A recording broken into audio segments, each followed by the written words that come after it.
Welcome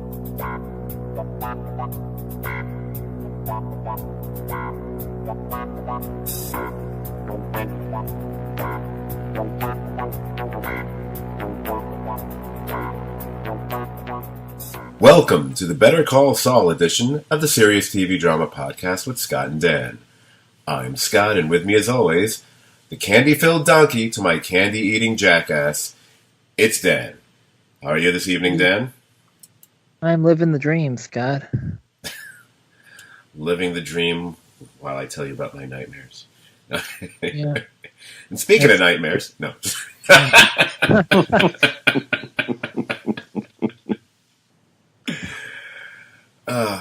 I feel like there's someone else on the line with us, Dan. Who's joining us this week? No, it's our friend Matlock.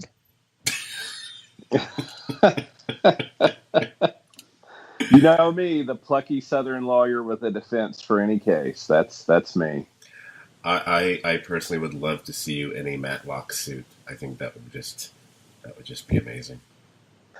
I think until I lose some weight, I would look more like the boss in Oh Brother, Where Art Thou if I was in a seersucker suit. So I'll stay away from that. That's what I want. Yeah, exactly. It's like, what the fuck happened to Boss Hogg? No. Anyway, yes, we are joined by our resident legal expert and just favorite person to be around the podcast as of late, at least, not to sully our former co-stars, who we will be recording again with, I'm sure, at some point in the near future. I don't know, maybe not. We get a lot more positive feedback for Brian than we do for any of the rest of those nameless jackasses. So. Anyway, we are here to talk about the latest episode of Better Call Saul. And I also think probably after we covered the episode, had a little bit of a conversation in last week's podcast with Dan about our feelings or opinions on not just the episode, but the season as a whole. And this episode just kind of made them rise even more to the surface for me. But I was interested in hearing, more so hearing Brian's take on it. But we can hold it off as a little dessert after we get through the main course of the episode, so we can save that discussion for afterwards. But something to stay tuned for, guys. Someone you don't know giving you their opinion on something. No, just kidding. That technically applies to all three of us, quite frankly. So it's, like we're stars. Anyway, so without any further blather on my part, let's get to it. And let's start talking about the latest episode of Better Call Saul.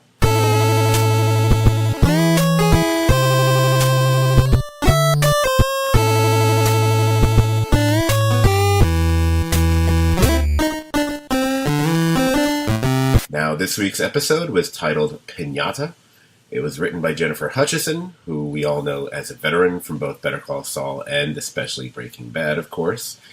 And very interesting that this episode was actually directed by Andrew Stanton, who's really better known for both his writing and directing in the wonderful world of Pixar. I mean, the guy co-wrote like the 3 Toy Story movies. He directed Finding Nemo and WALL-E. It's just not the name you'd expect to see in the credits to directing a show like Better Call Saul. But, go figure. It's very when I recognized his name from the get-go, and I was like, wait a minute, is that who I think it is? I IMDb'd it right off the bat. I was like, wow, that's a strange choice, but let's see what happens. Once again, instead of doing, the more boring blow-by-blow recap, we're going to try to break up the episode by character and storyline here, although obviously they will be crossing over here and there, which might give me a way to segue from one to the next, so we'll see how it goes. So, let's start with Mike. Mike's function in this episode really is pretty much setting up where the German engineer and his team are going to be staying in secret for at least the next 10 months. Turns out to be this huge hangar, big enough to accommodate multiple homes, a bar, a basketball court, treadmills, pool tables, the whole 9 yards. I, I was finding this whole operation fascinating only because I think it's the kind of thing that I doubt anyone really took into consideration when they were watching Breaking Bad, and probably didn't give that much thought to what it took to actually create and construct a super lab, beneath the laundry, and not just because of the difficulty in doing that as far as the construction, but doing it in a secret way where no one would be the wiser anywhere. So that's a lot of what Mike was doing in this episode. Obviously, there's a bit more that we'll get to in a few minutes. But as far as what was going on between him and the Germans, as well as Gus before that, was there anything that kind of caught your eye as far as, or ear, I should say, as anything that stood out? I mean, it was Mike in pure Mike form. I mean, it's kind of interesting that Mike right now is once he's in action, so to speak, he's the exact same Mike that we're used to from Breaking Bad. And I actually have a question or two about that we're going to get to in a second. But since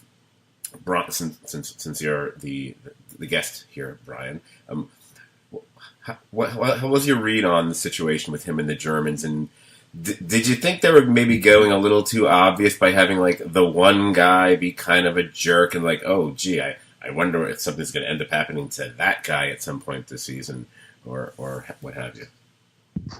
I thought it was a tad obvious, but it was different to see Mike exude a patience that we're maybe not used to seeing Mike have by the time he's on Breaking Bad. Mm-hmm. So if I had to say, you see pretty much the Mike we see there, but he almost sighs and shows a great deal of patience.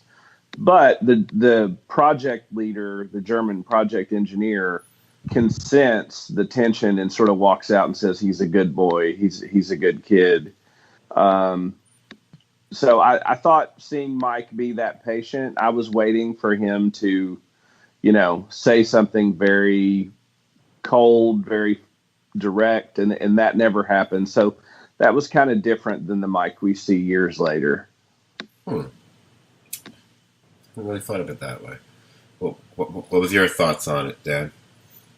I mean, maybe it was a little bit on the nose. It didn't really bother me, but I could see how people will take it.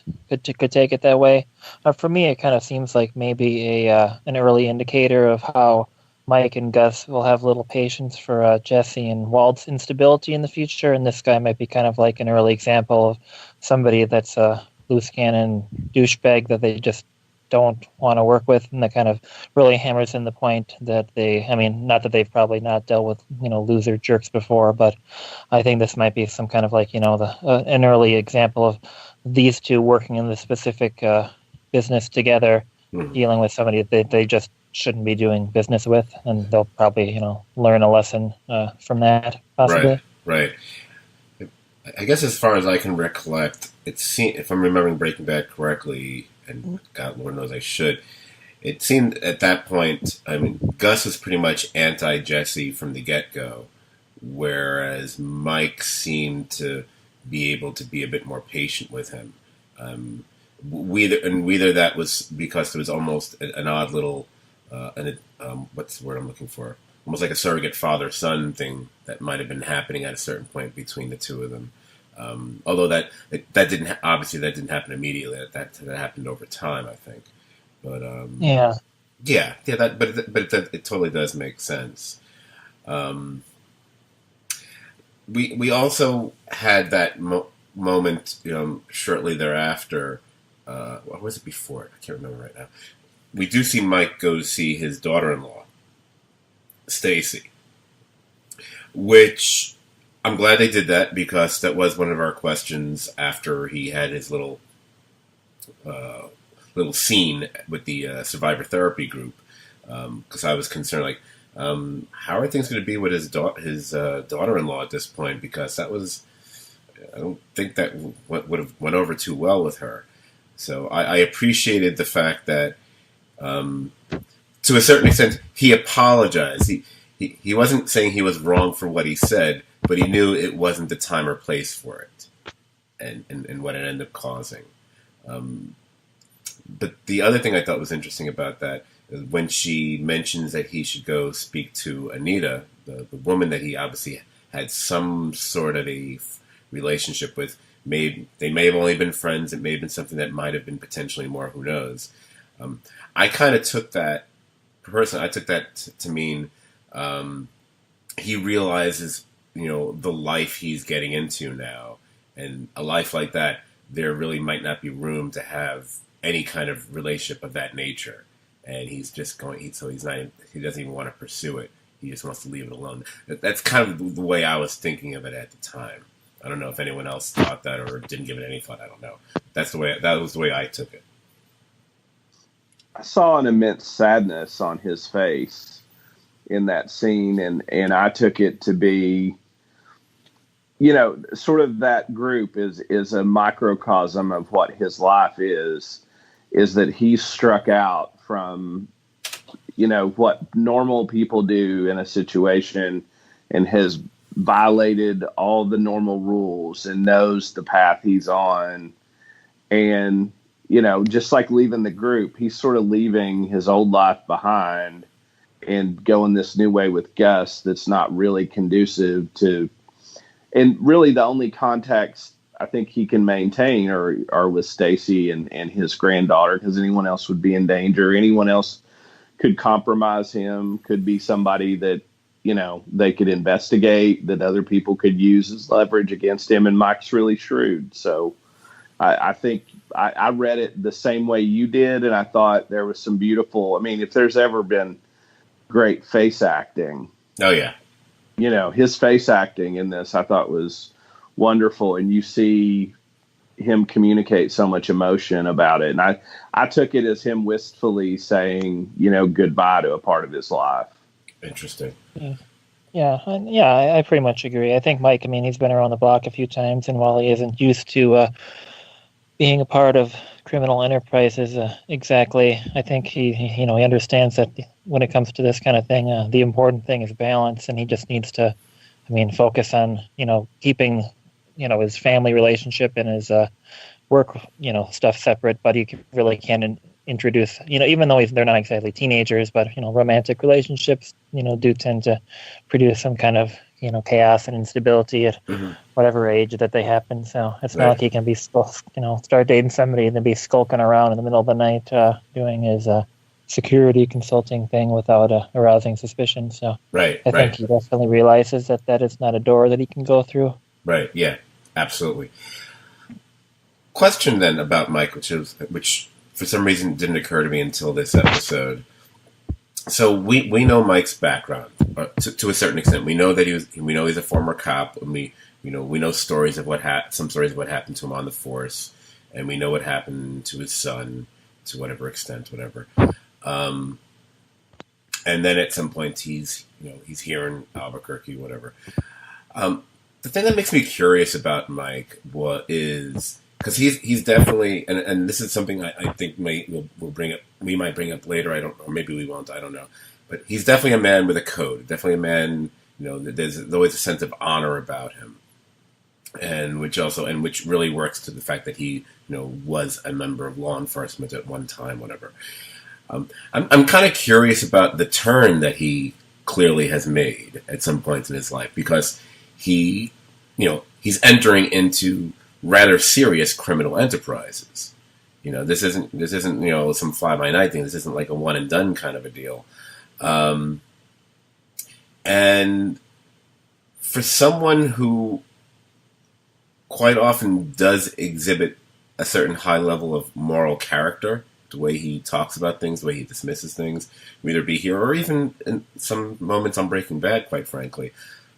But there's always that part of me that's wondering, what was it that kind of, I know what yes, we know what he did back in, is it Philadelphia, where he was a cop? The whole thing happened? Yes. I think so, right? Yeah. But we understand what he did, and there was almost, it was like a higher law, so to speak, of why he did what he did there. But these are just purely criminal enterprise, dealing with people who are, drug dealers or now drug kingpins or whatever. What I'm trying to figure out what it was in him that made him feel it's okay for me to do this, because he's gone down a road where it's like, no, now you totally are you're a criminal now. What I'm always wondering what made him feel that was acceptable. What made him truly choose to go that way? And I don't feel the show has really explored that. And at this point, maybe it's too late for that. But it's one of those little things about his character I've always been kind of curious about. We know what kind of broke him, so to speak, as a person with his son, but I don't buy that broke him to the point where it would then lead him to be a criminal. I just don't see that as being a genuine consequence of that. Although maybe that is the case that they've made for him, and I just don't accept it personally. Whatever. I don't know if anyone's ever thought about that or not, or we've just kind of gone along with Mike's the cool badass guy and not giving it much more thought. But it's something I was just thinking about it here because here he is taking over this operation as far as setting up the German engineers and putting a ton of thought and whatever.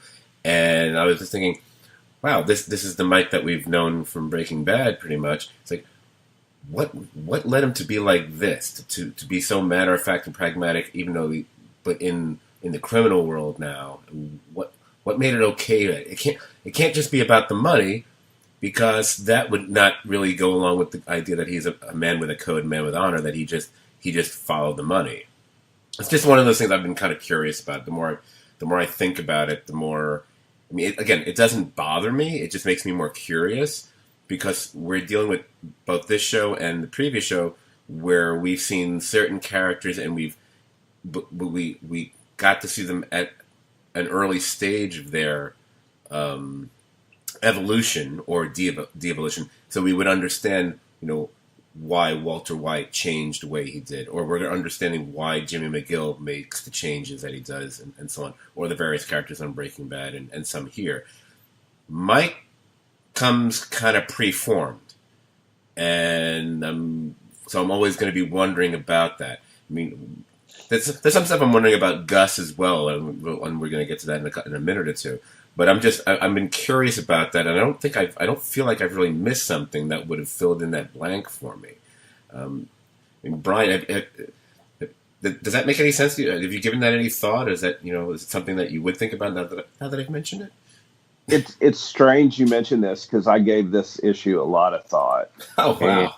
Okay.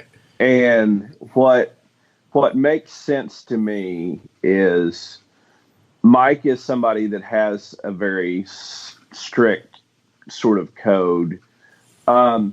There's a certain simplicity and accountability of working with Gus that there's not a lot of gray in the way that sort of his son's sacrifice, what happened to him, was gray. And I almost think when he worked with Jimmy and did a few things with Jimmy, and has done these things, he sort of dipped his toe in the water, and that was the gateway drug.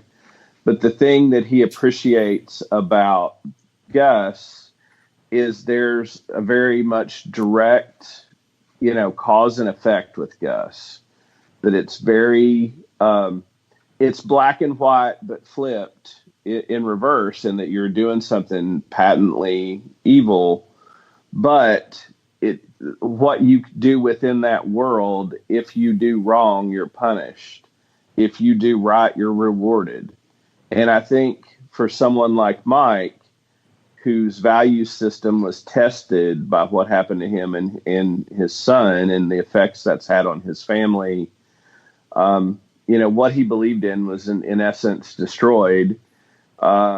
It sort of is a way to get out of the gray and pick a side, and a side that also has a code and also demands that people be responsible and accountable for their actions. And I think to someone like Mike, that probably is appealing, in addition to the fact that, he's putting this money away for his granddaughter. Right. Yeah, mostly. I'm thinking more about the circumstances of what happened to his son and what he ended up doing after that. And Right. and I get. I mean, I do realize as I'm thinking about it that to a certain extent, they're trying to use that as a linchpin of his rejection of what was supposed to be, what was right, and as far as law and order, and how they kind of how that belief system failed him, and because of what happened to his son and what he ended up having to do. So I guess that does lay the foundation for it. And what you've said about encountering, because he certainly his minor. I think he found the shenanigans he got involved with Jimmy somewhat distasteful, but since it was never to an overt extreme, he didn't mind it. But you're right. I think encountering someone like Gus, they're certainly more simpatico in that sense. It's very no nonsense. It's very, as you said, like it's very black and white. Even that moment from a previous episode where he kind of challenges Gus, which, by the way, is like one of the only times we've ever seen anyone, speak to Gus that way outside of the cartel or Hector Once Upon a Time, where basically tells him to stop screwing around, stop playing games, and just tell him what the job is, because he can see through the pretense. That's not what he's there for. So I guess that can be the explanation. And maybe we go, if I go all the way back to that episode in season 1, was it 5-0? That's supposed to be what fills in that blank. Maybe for me, it's just maybe it's not. Maybe I just didn't regard it as enough. But that's more my issue then. Well, I think the show has kind of addressed it. I mean, not exactly in the a huge in-your-face way, but you wouldn't expect such a thing with a character like Mike. But I kind of got the impression that, he got into this business with with the Salamancas because the cousins directly threatened his granddaughter. So of course he can easily justify stuff when it has to do with his family. However, when he inadvertently got some rando Mormon bystander Samaritan killed by crashing the ice cream drug truck, whatever, and Hector whacked that guy. I kind of took that as like the moment where Mike realized this, like, okay, my soul is gone. This is who I am now, and not like exactly like a huge leap into into Breaking Bad, the character Breaking Bad, not the show, but for me, I think that the show kind of like maybe propped it up as that as well as having. Well, that's excellent. See, the reason I'm asking you guys is not because it's something I'm sure about. I'm asking you guys to help me figure this out. You saying that, you reminded me about that. I forgot about that. That actually, that works. That makes sense. Yeah. Because a guy like that with a code, you just can't, even though he's defending his family, he just can't justify the fallout, from getting somebody, random person killed. I don't think. Not a guy like that who started out on the right side of things. Right. Well, right. And if we're honest, in that world, if you have to work for the Salamancas or Gus, that's a pretty easy decision. Yes. Right, methodical Mike will definitely take that over the unstable Salamancas. Yeah, everything from from Hector to Taco and whatever. Did I say Taco? It's Tuco, right? Taco. The problem is, I know it's Tuco, but whenever I say Tuco, I'm thinking of The Good, the Bad, and the Ugly, because that's Tuco. No offense to Breaking Bad, my favorite show, but the name Tuco will always be The Good, the Bad, and the Ugly, not the dude from Breaking Bad. So anyway, that's why. Apparently, the president joined us on the call tonight. So. Well, next week I want to be referred to as the angel eyes to your taco. So remember, we're talking about this. There you go. I said nothing wrong. That was the character's name. Shut up, idiot. All right. Who thought I'd be insulting Brian in the podcast? Anyway, I like it. More of that. We'll get good feedback for that too. Oh yeah. Again, I wish I was drinking in this podcast. There'd be a whole lot more of that later. So early on in the scene with Mike, when he's talking to Gus and he's laying out what he'll need for for the facility for the Germans and whatever. That's when Gus gets that phone call, and we overhear him saying something about an infection. And I thought for 2 seconds he was talking about Nacho until I saw how he had to bolt out of there. And I was like, oh, it's got to be Hector. Okay, so so we can kind of shift over to Gus. It's not, and it's really just that one big scene, and it's an interesting scene because I think I'm of two minds on it. And the scene I'm talking about is when Gus goes to see Hector in the hospital. He had been, apparently Hector had a bad infection, so the doctors were more concerned, and they've even said they're not even sure if he'll even ever wake up again.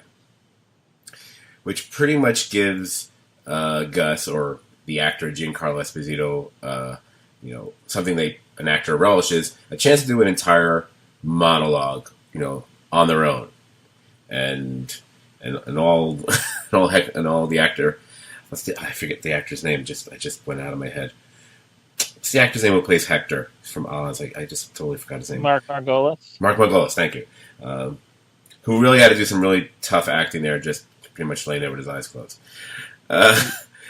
So somewhere, I don't remember, somewhere online, someone said, "Hey, do you think the actors got paid? They got paid the same for that scene, considering what they had to do?"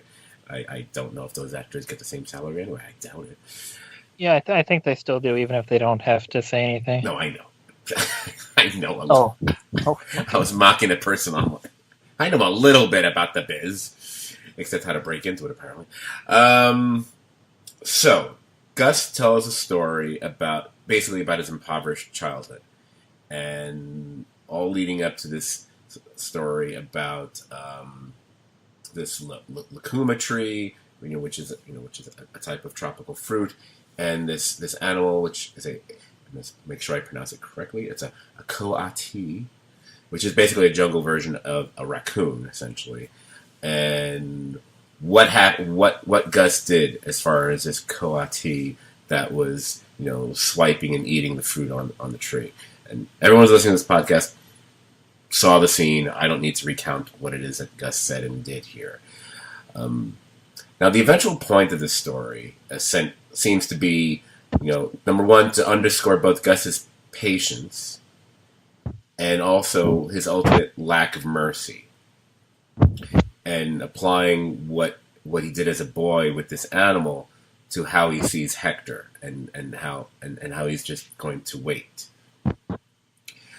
And one last thing about the scene before I open it up to you guys. There's an interesting moment at the very end of the scene, and I was skimming some articles today, just in case anyone brought up something brilliant that I had forgotten about for the podcast. And I noticed in more than one article, whoever these people are who watch this show and do their little reviews and recaps for other publications and online websites, I don't think of us being geniuses here, but some of these people are really morons. Because not more than one writer made a reference to Hector's hand moving or twitching. The hand did not move. It doesn't move. That's actually one of the things I liked the most about the scene, was that the writer and the director both made that decision to restrain themselves from something that would have been kind of a cliche, to put it mildly, to have Hector's hand even twitch slightly. I think the point is, you see that hand, it's not moving, but anyone who's watched the show, and i.e. has a Breaking Bad fan, we're very familiar with that hand. that hand's going to be ringing a bell a whole lot over the years. It's that hand. So, but I did like the fact, because they put it there, and when you see it, you're kind of waiting for it. And I was so happy that they didn't do it. I was like, oh, thank you for not doing that. Because I would have went, really? Really?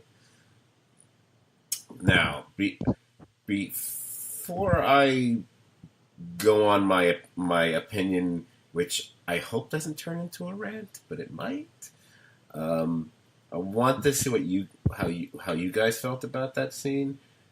Dan, what was your take on Gus's soliloquy, so to speak, there in this place in this episode? No, I don't know. I thought there was a lot of tension in this episode. I mean, just kind of simmering right below the surface. And I thought this scene kind of, I mean, it didn't really ramp that up, but it really kind of continued that, just kind of like the how everything is just kind of boiling there, right below the surface, which I just said. So You didn't say interesting, so you're fine. So. I didn't have to speak much last week. I mean, other than like talking to motel desk clerks or, I mean, whatever. So I talking isn't quite my thing. So good thing I'm on an audio thing right now. Yay. Yeah. That's what I keep hearing. It's like I love how much Dan doesn't talk.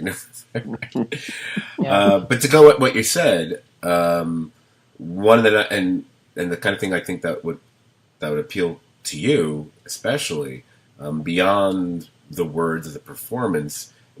What I will give the scene a lot of credit for, and kudos to everyone behind the scenes for this show.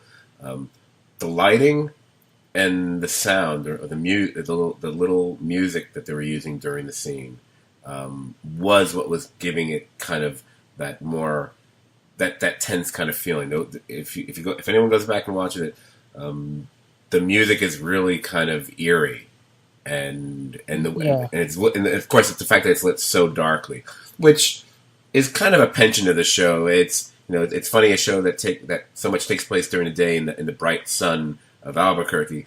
There are so many scenes shot in that are just drenched in shadow, and this is certainly one of them. But I did like that because not that Esposito or the character Gus needs to be made any more menacing, but it certainly added to his presence and menace in the scene. The two things work really well together. I mean, Dave Porter's always just been awesome when it comes to doing that really subtle music that just manages to get your heart pumping and your blood boiling, and that in combination with the cold steely eyes and the tone of Giancarlo Esposito's performance. I mean, it always works really, really well together.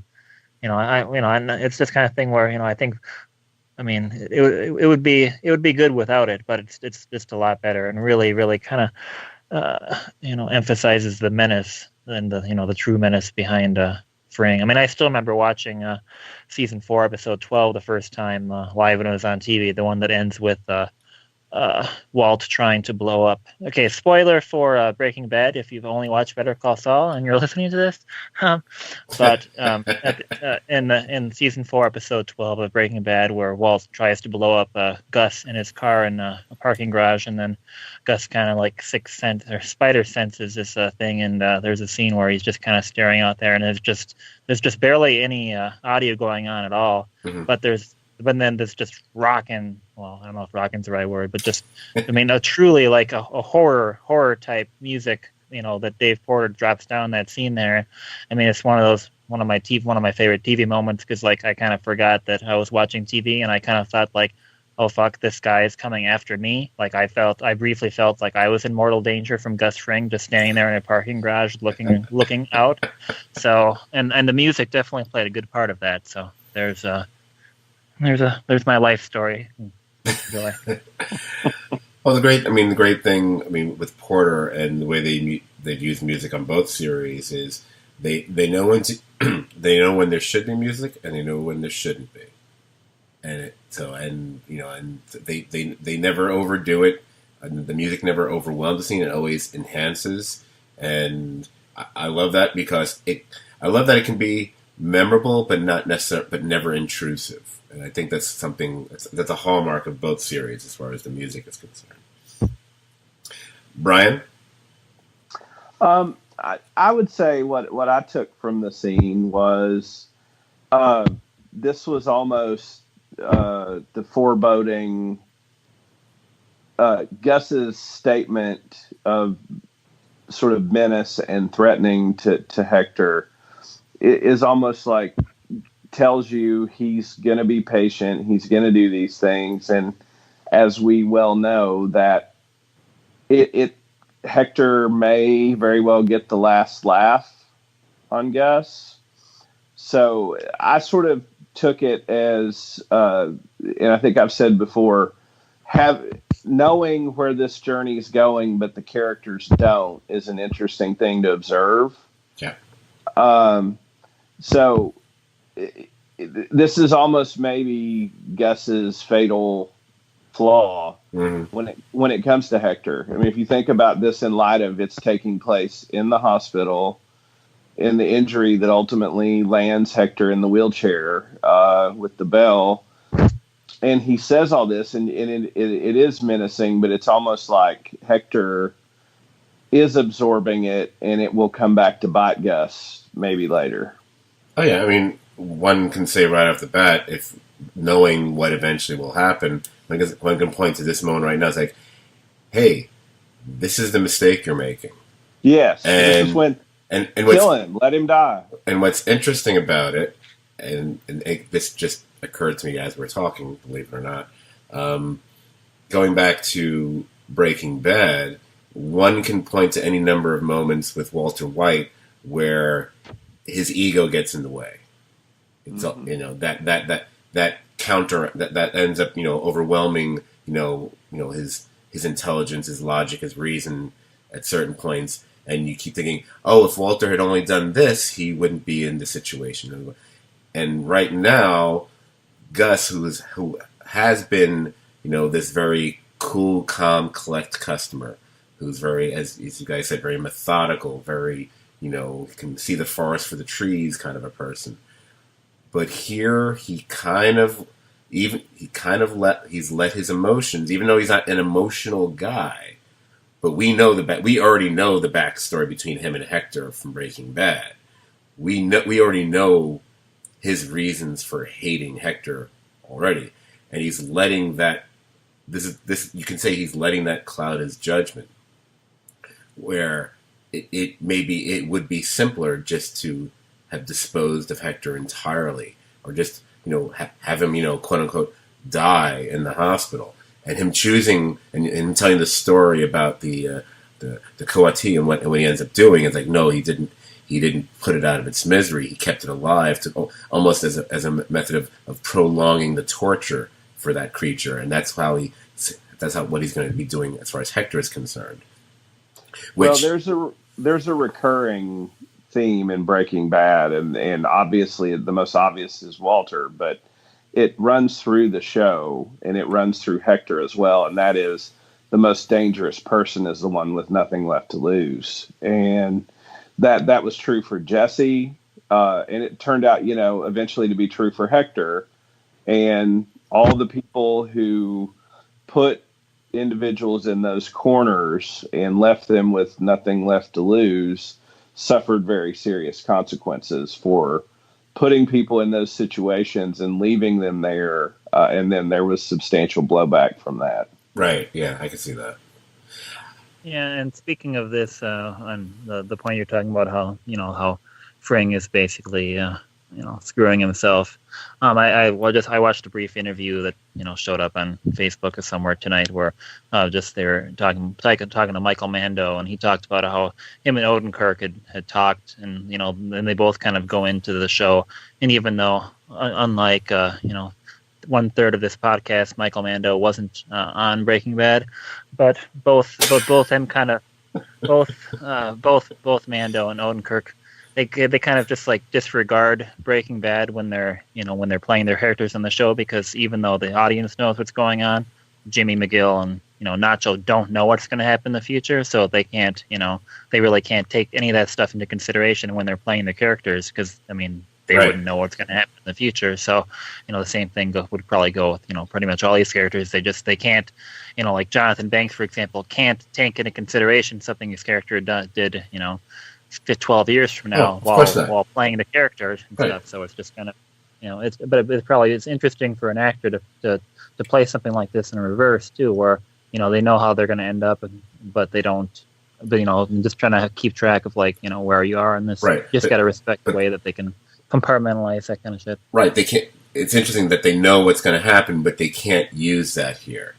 The only time that should ever come into play, and if the writer and or director tells them, okay, you have to play it a certain way because and that's more about continuity, or something like that. And that's that's hardly happened on the show so far. It's happened. It started happening maybe a little bit with Jimmy, but it hasn't. Unfortunately for the show, it hasn't played that big a part in it because the show has, when it's good, when it's at its best, it functions solely as its own entity, without really needing to think about Breaking Bad at all, as opposed to being just an adjunct for Breaking Bad, which one could say to some extent some of the season has been. I don't say that's a bad thing because not Breaking Bad, but I'm just more aware of it. Obviously, with this season, with the bringing in the Gus and all and the cartel and everything else.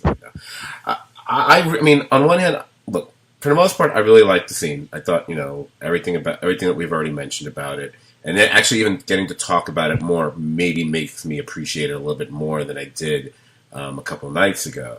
I think my only issue, and maybe issue is too strong a way to put it. I felt that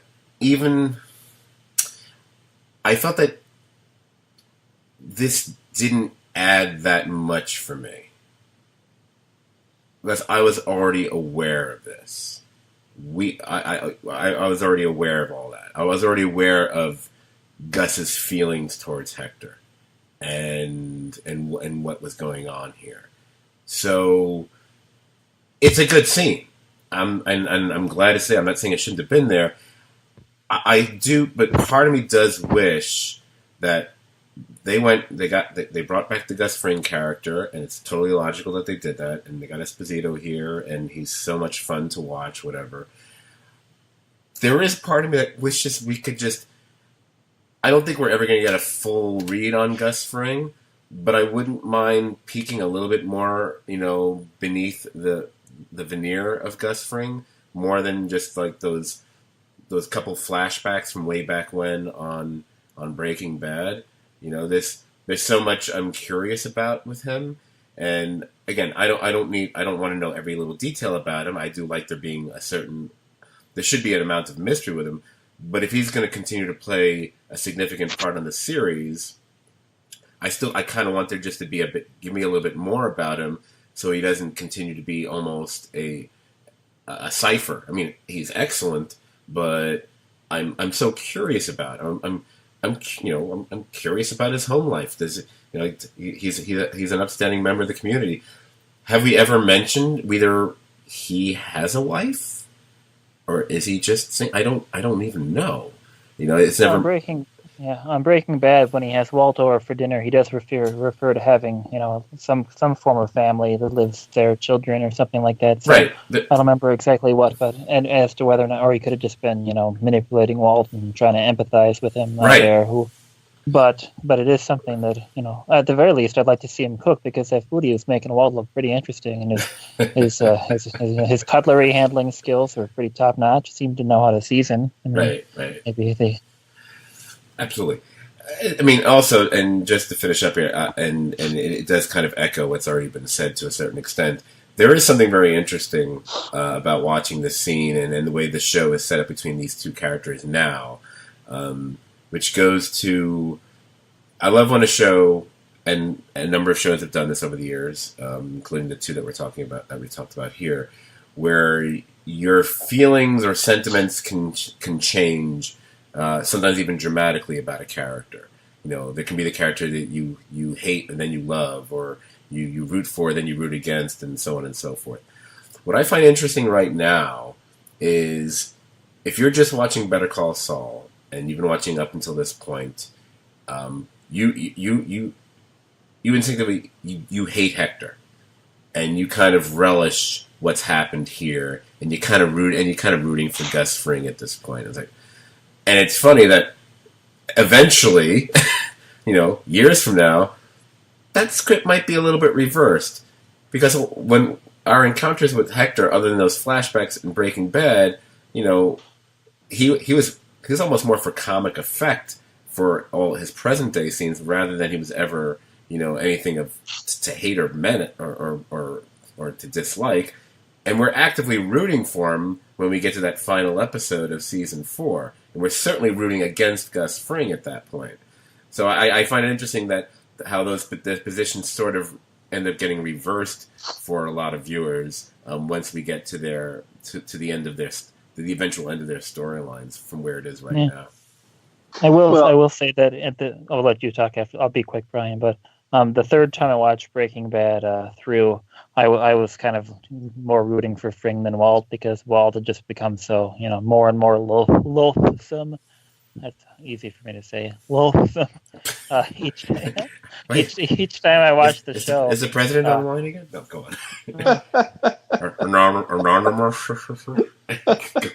making fun of you. I'm making fun of the president. Go on. Yeah, I thought you were going to break into full Mason Verger there for a second with your. Me trying to say the word loathsome with a list. It instantly turns me to Mason Verger. So anyway, go ahead, Brian. That's all I had to say about that. I sympathize with Fring more and more each time I do it. Plus, the KFC thing. Fiddlesticks. Go on, there.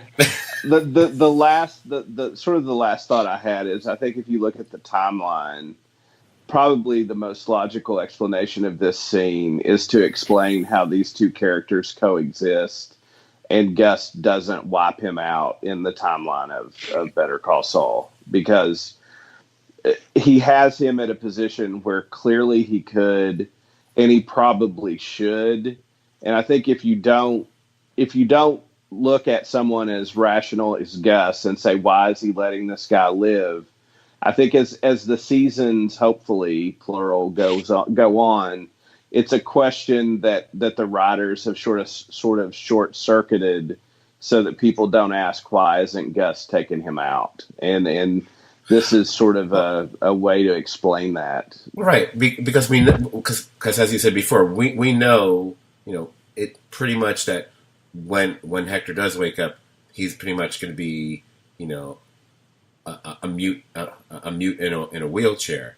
So and you can see the Gus going, oh, that's far better suffering than just me killing you. Someone who was such a man of power and arrogance, whatever, being forced to live the rest of his life like that is far more torturous and cruel to a certain extent than just like killing him. So because he denies him that sort of that honor, so to speak. In fact. Yeah, you remember when Worf broke his back in that cargo bay incident? The same kind of thing here. I almost popped a link on your Facebook page earlier this evening. Apparently, they did a whole the week before the Emmys. They do a special creative Emmys award gathering, whatever, and they did a whole big special thing all about 52 years worth of Star Trek, and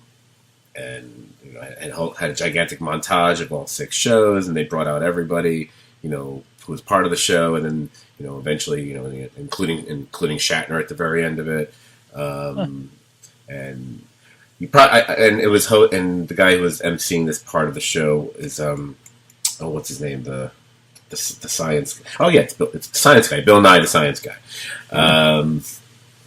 I thought it was cute, and I was going to post it on your page, and then I said, it's 11 minutes long. Who has time for this? So anyway, back to the show.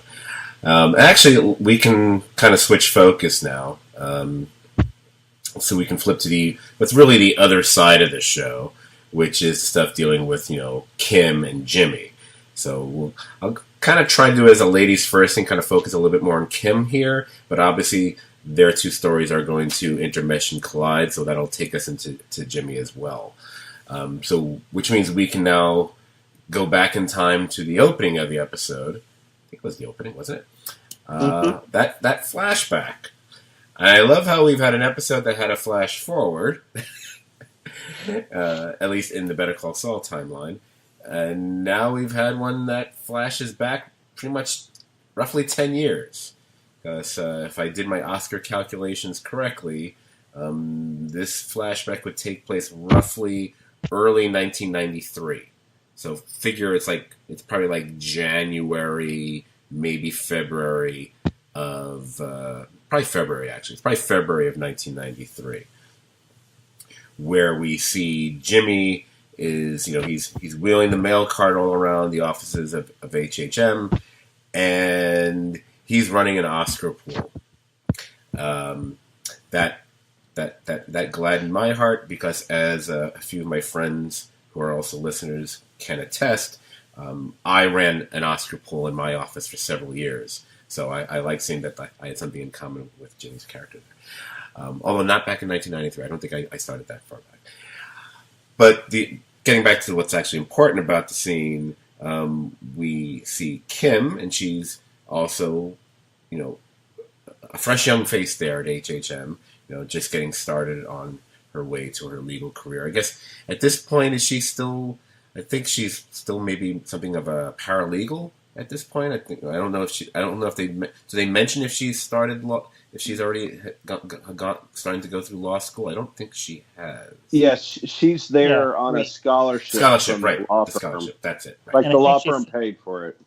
And I think she said it was her third year, like in law school or something. Okay.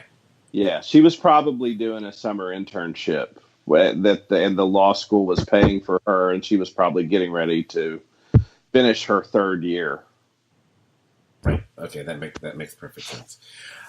So we also get in this scene, we get an appearance from Chuck.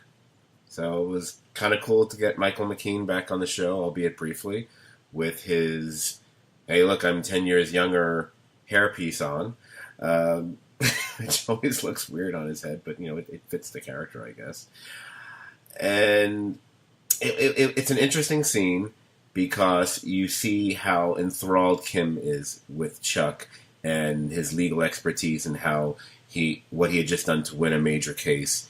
And you also see Jimmy's lack of interest and knowledge about any of that.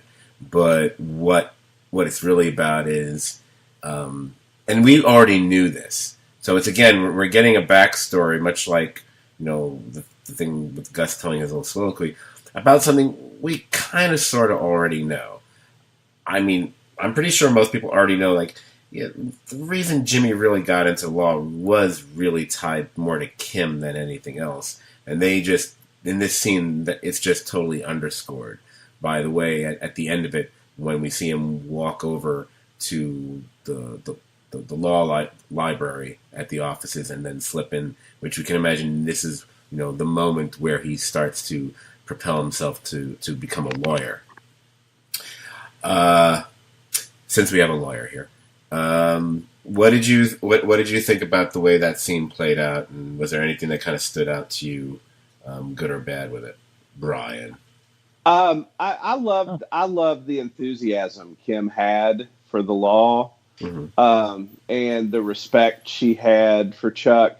And it was great to see Michael McKean's character and see him physically acting fully in his power and not being, diminished by his, phobia that he suffered from. It was great to see him walking around happy, clearly a focal point of the office. And it was great, too, to see her sort of want to say, "Hey, look, I know some stuff. I thought it was great what you did." And then he kind of tested her and said, "Yeah, what was that case?" Like as if he didn't know what, and she knew the case, to sort of say, "Yeah, look, I'm not just blowing smoke up your butt. I'm interested in this." And it was really cool to see two lawyers appreciating the real craft of being a lawyer, and that is, an argument in law and combining those two. And Jimmy can't be bothered, but you see Kim's passion, which then carries on to later in the episode that you learn when she's really taken with something, she's very much taken with it. Jimmy's about the office pulling money. He's always about the hustle. These two were more about the idealism of what it means to be a lawyer. I thought it was a really great scene and sort of captures the journey. If you are a law student, not everybody goes to law school for the same reason, but there are people who believe in the law and believe in things the law can do. and Kim certainly was one of those people, and Chuck really was a shining example for her at that time. In a way, it also kind of builds Chuck's case as far as his feelings about Jimmy and being a lawyer, because it's, right here you see Jimmy could care less about the law, and Chuck is someone, and Kim is also like that. It's like practicing law was always a big thing for them. It was a huge part of their lives. It's what they lived for. That wasn't Jimmy, and I'm not saying that's the only reason, because obviously his past and everything else about just Jimmy's actions and what he does fed into it with Chuck. But this is kind of just one more proof positive that although Chuck did a lot of horrible things, he did have a point. He understood, like he would find someone who just decided practically on a whim to get into law. That would kind of, he would find that abhorrent, quite frankly. I was going to say very much so, and there's an interesting parallel I found between the Kim and Chuck and Jimmy and Howard, in that when they're talking, Kim talks about delivering all the messages and saying like haven't you done more? And Jimmy says something, we'll have to stop and talk to people. And when Jimmy later talks to Howard, he says, you suck at law, but you're a salesman. The Jimmy's shtick was never law. It was selling whatever he was using the law to sell. Right. So, there's an interesting parallel in that you see H&M struggling. And I think Jimmy and Kim are going to struggle, because there's going to be that same divide. You have the person that's really good with the law and the person that's really good with sales. And what happens when the person that's really good at law breaks off? Right. So, I thought there was an interesting parallel there. You see Kim is a hard worker, is dedicated, and is idealistic, and Jimmy is none of those things. Right. And also, although I think it's already been happening. One of the things about this episode is really that divide is already starting. It's already well on its way. It's actually, it's in some ways it's maybe happening a little faster than I had expected it to. But it's certainly one of the big things about this episode is the fracturing between Kim and Jimmy, even if they won't admit it to each other just yet, because we haven't gotten to that point. But they're aware. At a certain point, she is certainly aware of it. She's not an idiot, and we're going to get to that probably in 60 seconds.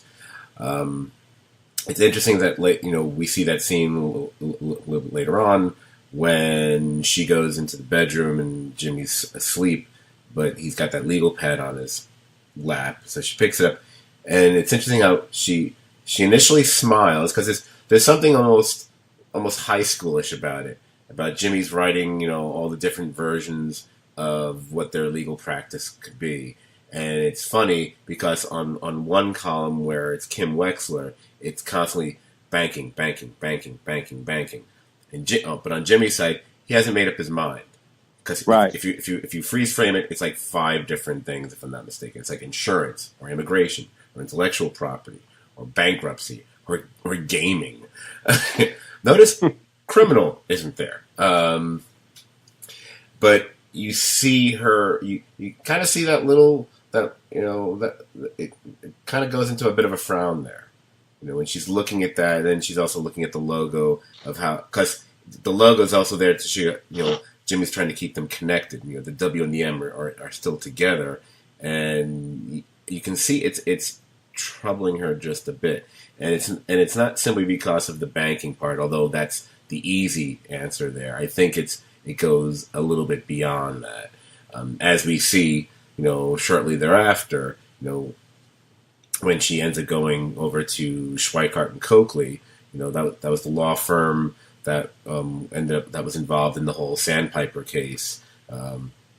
And I guess because, their previous interactions and offers that were made in the past, she's able to get them to agree to start up a banking division and letting her head it up, which happens really fast, but it's TV. We'll go along with it. I think that would take a bit more negotiating than one impromptu conversation, but whatever. It's TV. It's fine.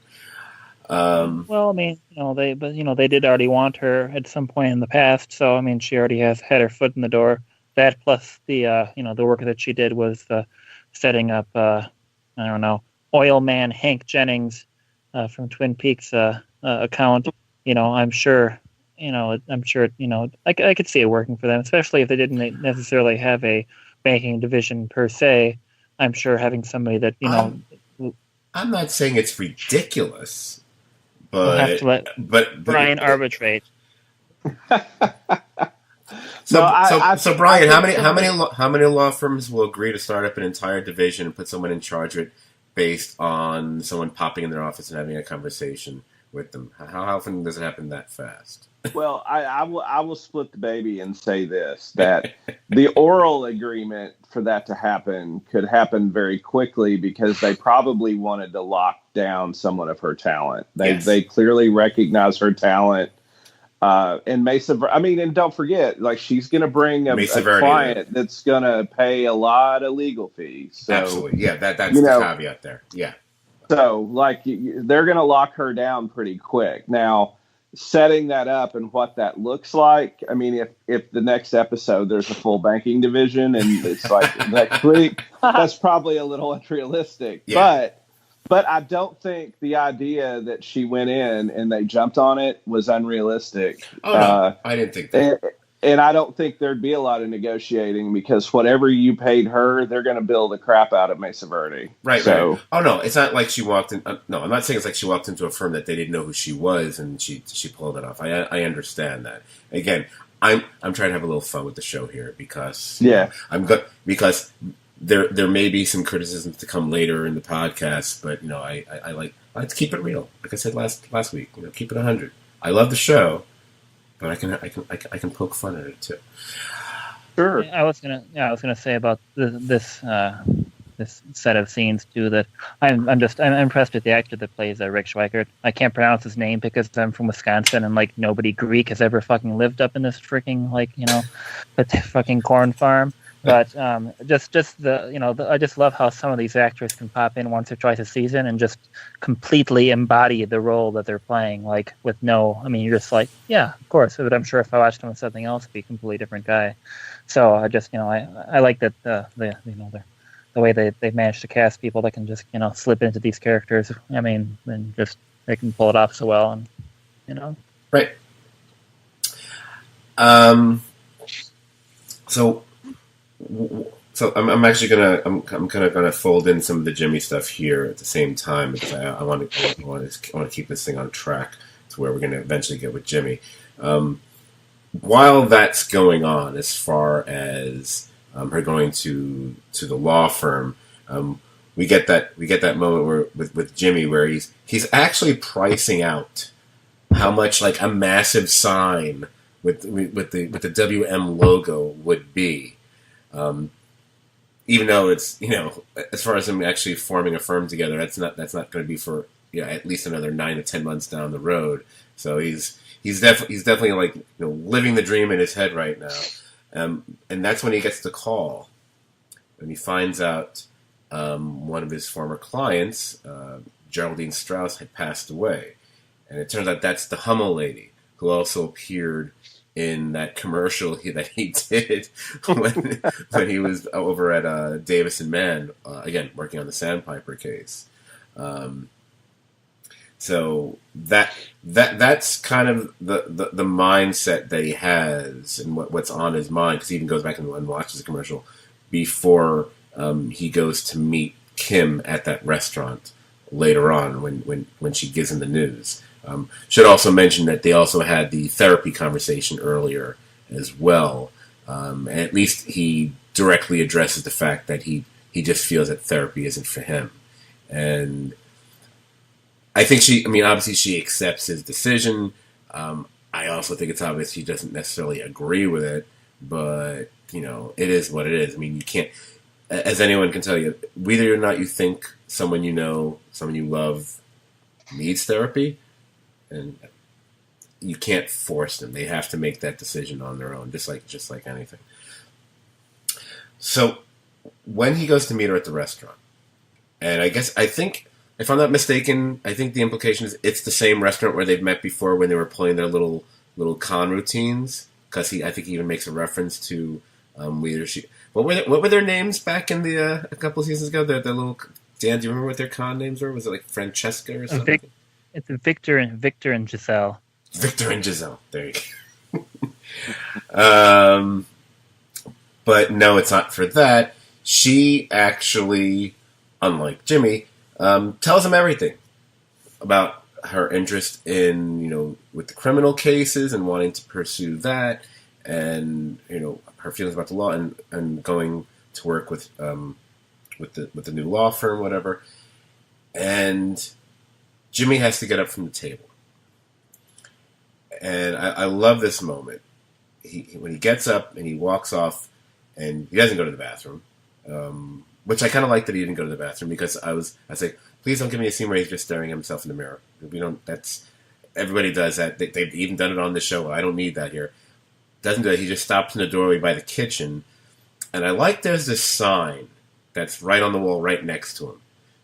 And the word fork, spelled Forque, whatever, is right there next to him during the whole moment that we see him you see the anxiety and everything running through his head, like, did his dream just get derailed? What is he going to do? Blah, blah, blah. And of course I went, so one can say the word fork is there. Is this sort of like the fork in the road for Jimmy right now, where the path he thought he was going to go on just got split off? Because if she's going to go become part of this major law firm, the whole starting a practice with her X number of months later doesn't seem like it's as likely to happen. It could, but it's probably not. And then he returned to the table, and she, like I said, she's not an idiot. She could tell that even though he's saying it's okay, it's fine, good for her, it's what she should do. I don't think she's quite buying it. I think she's going along with it, but I think she's, perceptive enough to pick up on the fact that it kind of crushed him. I mean, she saw that legal pad, which again looked like the only thing that was missing was little hearts drawn all over the edges or something like that. I think the key word in this scene is to Jimmy is when he hears her say they're going to make her a partner. Mm-hmm. If you go join a law firm as a partner, you're an equal, and you're an equal stakeholder in that firm. And, so I think in a way he's both literally and figuratively seeing the loss of his partner. And I think he believes her going down that road derails his dreams in both that he can't have the firm, but also, if he's going to get back up on his feet and do his thing, she has a steady stream of income to bring into a law firm. He could get clients, referrals from her, that it's much easier to do than going on your own. And so in some way, she has sort of abandoned him. And I think that's why you see the panic attack or the near panic attack. And what I liked about the scene you were talking about, the kitchen, is almost like when he's standing there, he gets calmed. He calms himself, like looking at people working in the kitchen, mm-hmm. because I think his sentimentality is that he is a man of the people, that he sees himself not as a stuffy lawyer, but as a more normal person's lawyer. Mm-hmm. And I think seeing there, looking in that kitchen and seeing also the activity, Jimmy always likes to be moving and talking and doing things that, moving and talking around the common folk and normal people is his milieu. And I think that calmed him and is emblematic of the path that he's on. Although there's an irony there, because one of Kim's major motivations that she talks about is and why she really got into the law is that she wants to help people. Absolutely. And that's not why Jimmy got into the law, and that's not why he is a lawyer. Either we see him as Jimmy McGill, or when we see him years later as Saul Goodman. That's his self-deception.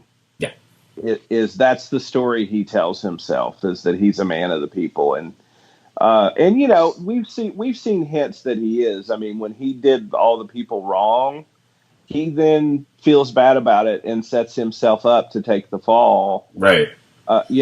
Because he feels bad, because those are the people that trusted him. And I mean, he's conflicted about it, but ultimately, he's not, and she is. And which, when we get to the end, I mean, I've had a very disturbing theory about his path and her path. And, but I will say, the one thing I want to add is, let me say, every single thing that depicts public defenders craps on them.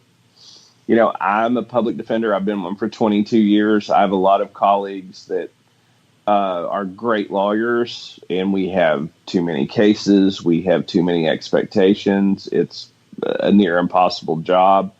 I love that Kim Wexler wants to do overflow PD cases, and that she is passionate about that, because you just don't see that. And I to me, I almost got teary-eyed, because the depiction of public defenders in almost every media is that they suck, they don't care, they're just processors in the court system, and that's not true.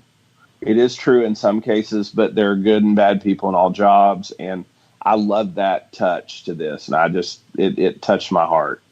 Aww.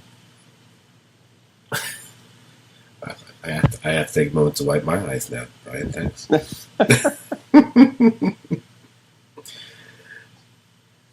Dan, was there anything that more that you wanted to delve into here before we go any further with Jimmy? No, I definitely think that, I mean, Kim's really at the point now where she sees, now that her idealism is creeping back in, and she's just seeing Jimmy, the farther Jimmy gets away from the elder care, the more, he's being an opportunist. And I'd say the idealist and the opportunist don't necessarily belong together in a business type thing, because it's just, just different motivations, Right. Self-interest versus, whatever the public interest, I guess. I don't know. Public interest. Thank you very much. I don't know. So yeah, that's about all. Well, that was good. So with Jimmy, this is the perfect liftoff point to get to the Jimmy stuff. First, let's get to him stopping over at HHM to get his little $5,000 check from Chuck's will, and seeing what's happening at the offices of HHM and what's happened to Howard. And Dan, I know you've spent, and maybe an inordinate amount of time on the podcast over the last few years, really enjoying and even raving about Patrick Fabian and his performance as Howard and what they've done with his character. Now I end up thinking of you when I'm watching a scene with him. So thanks for that. But I kind of enjoy. I really, really enjoyed the scene between these two, because even more so than, say, when they encountered each other in the bathroom at the courthouse the other day, because maybe it's because they were in how their position.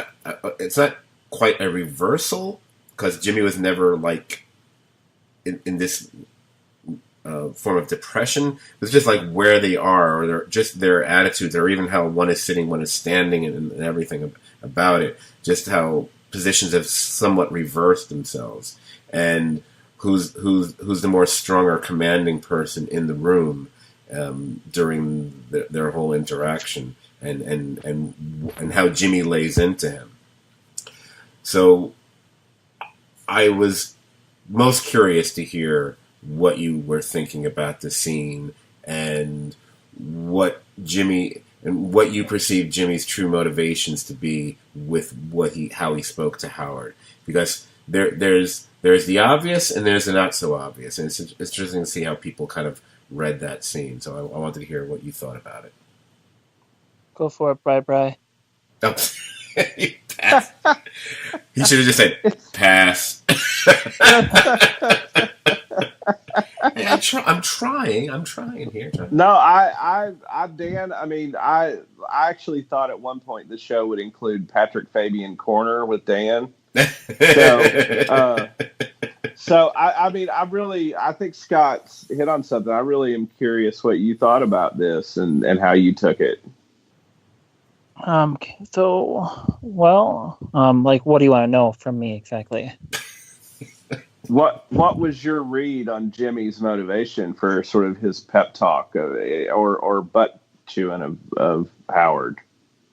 I think there is some kind of where, he is trying to, he can't really apologize or take any credit for any of the Chuck stuff, but I do think he feels bad that, this is the second time in a row where he's seen Howard just looking like complete shit, and now that he's seeing that HHM is floundering, I think he just decides he has to do something, or this kind of thing is gonna eat away at him, and so that's why he does it. I think, so he doesn't do it for Howard, he doesn't do it for HHM, he does it for his own self-interest, which is kind of, just the typical Jimmy thing to do, but that's the way I saw it. He wasn't being a hero there. He was doing it for him. It was all about himself and trying to make sure that that this wouldn't go any farther in a way where he would end up having to deal with it like he's not dealing with Chuck stuff. I think he doesn't want to get to the point where he also doesn't want to deal with like a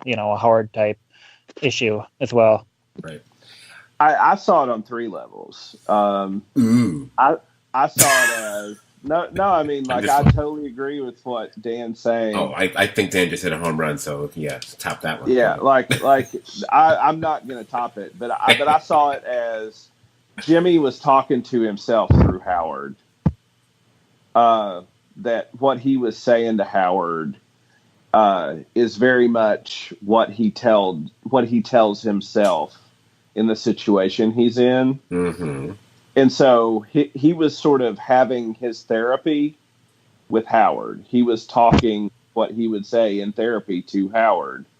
So he was having a conversation with himself, and Howard was the conduit because they're in the same situation. Right. So I think there's that. I think there's also that sort of his way to make amends with his brother. He wouldn't want his brother's law firm to go down the crapper. Despite what Chuck and he disagreed about and the way they fell out, his name is still on that law firm and represents his brother. And I think to see that diminished, a way to make right with his brother is to not let that law firm fail. So I think that's a way to ease himself of some of the guilt for the trip he laid on Howard, but also a way to honor his brother that his law firm doesn't go down the tubes. Right. Because as you just said, man of the people. And it's the problem with things that Jimmy McGill has done, as his brother rightfully pointed out quite brutally last season, it's the consequences of his actions on others. It's the collateral damage and people's lives. And we realize that that's not just hyperbole. It's true. Is it hyperbole? No. Anyway, no, it's true. And you see that it's what's happened at the law firm. Yeah, it's certainly possible, but I'm just kind of at the point now where I don't really see anything in Jimmy besides self-interest. So I don't really think that he actually cares about Chuck's legacy or anything like that. I just think he wants a way to make sure he doesn't have any more guilt. He doesn't want to deal with it. Well, I think those two things are very much intertwined. I might not have gone as far as saying legacy, but it's more the quote unquote the innocent people. because remember, there's a law firm. He probably knows any number of those people because he worked there for many years himself, and probably so many of them probably were still there. So these are people he actually knows who would have be losing their jobs, whatever. And this is all, after effects of, what he did. It's the ripples in the pond are continuing over and over. Just a thought occurred to me as you said that. What sort of piques his interest is walking down the hall towards Howard's office. And, sort of the flashback memory of him and Kim is walking down that hallway at the beginning. Mm-hmm. So, if all those people go and that place fails, that place does have fond memories for him. That's where him and Kim, met. Right. And that's also another reason you have that flashback scene in the beginning. It's just, it's more than just the one reason. And also, just to tie a few bows on the scene, something that you said, which I was thinking, and then when he says a specific line, which you kind of G-rated it up for us there, because when he says to Howard, "You're a shitty lawyer, but you're a great salesman," it's like that was the line that really stood out for me. I was like, that sounds more like he's talking about himself. Right. That's Saul Goodman. Yeah, because that's what is he a great? He's not necessarily a great lawyer, but he's a great salesman. And as we've seen over and over and over this season, especially with the interviews and all these different, we're talking to the guy he wants to hire to steal the hum. All these scenes are about him selling. He's constantly selling him. Either he's selling himself or selling someone an idea or what have you. So let's. And also, I think Patrick Fabian knocked it out of the park again this week. So I would give him our official reward. I think I'd give him our STD award pretty much every week. Well, he also got to use the F word. So we got an undipped F word, which is it was very rare. Clear as day. Was that the first time on Better Call Saul that's been used? I think there might have been one before, but it might be the first one that's been undipped. Well, I'll research that for our next podcast. I'm not sure, but it was a glorious one. I mean, it was glorious. It was righteous. But I almost sense that Jimmy was like, "Well, good. Now you got a little fight in you. Yeah. Good. Now I've stoked you. Good. That's what you should have. You hang on to that. Use it." Right. So after that, Jimmy essentially uses the money from the 5,000. I actually didn't think he used all 5,000, but maybe he did. I thought he used 4,000. I don't know why I wrote down. I think he uses 4,000. I don't know. Did they say that? I don't know. I think they did. I think that's right. I think it was 4,000. One of the few notes I took, I was actually right about. And by the way, we're getting to something that I was totally wrong about. So hey, I get to be wrong yet again this season. I like that. That's fun. I know. Son of a bitch. So basically, he buys an entire pallet of the burner phones. But I'm just gonna keep calling them burner phones since that's how I look at them. And we get something. I don't know if I guess it's sort of kind of a montage-y, sort of whatever. Just him loading them all into the back office he still has at the back of the nail salon. I love seeing the nail salon again. I'm very excited about that, and the fact that we got to even have Mrs. Nguyen. I'm assuming that's how you pronounce it. My apologies to any of our Vietnamese listeners if I mispronounce it. And her giving him shit about it. I love her saying it's a fire hazard. It's a fire hazard. Yes, that's great. Why would it be a fire hazard? And of course, he gives her a phone to shut her up, whatever. But didn't you love the shot of there was just the one little crack in the cell phones they were talking through, and they shot it from his point of view and her point of view. I love that. The cinematography there, it was so great. It was amazing. Oh, I love when they do stuff like that. So Jimmy wants to go back into business again, as far as doing his selling the phones to all the reprobates in Albuquerque. I kind of I'm so curious how much he's selling them for, because he has to be, he's clearly jacking up the price since what he paid for them. Although he's probably paying for it, like wholesale. He's selling them retail, so he's probably but he's got to be jacking up that price. Anyway, he he encounters those three punks again. From the kids who beat the crap out of him last week. In the last episode, I should say. Now, I believe I went on record as saying I didn't think there would be any sort of quote-unquote retribution. I thought, for his character's journey, that this is just, something that was going to have to happen to him, whatever.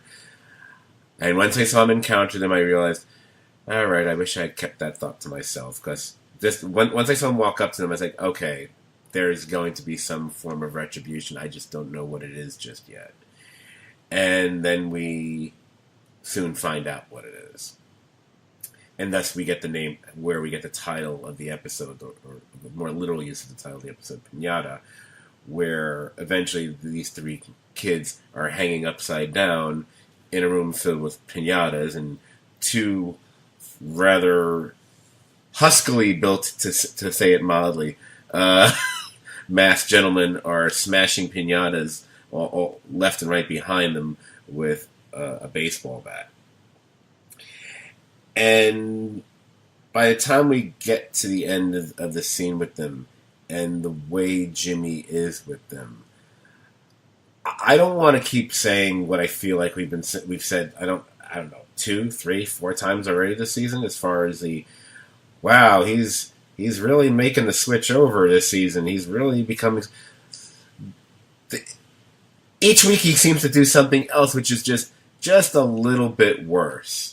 It seems like he's just inching. It's like, I don't even know if it's inching anymore. It's like, now it's like taking just one more step towards what we know he's eventually going to become.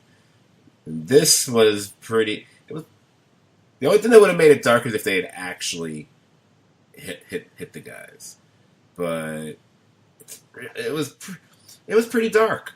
And in an episode that has characters like Mike and Gus, and there's always the potential for other characters who can show up, it's kind of interesting when kind of like the darkest thing that happens in the episode is something that Jimmy does. Not that the kids didn't deserve it. Obviously, they actually deserved to get a whacking, for what they did to him. But it was going to how we've been talking about Jimmy, and how he's kind of slowly but surely erasing some the more redeemable qualities about his character, and which is again making that much more tragic, his trajectory.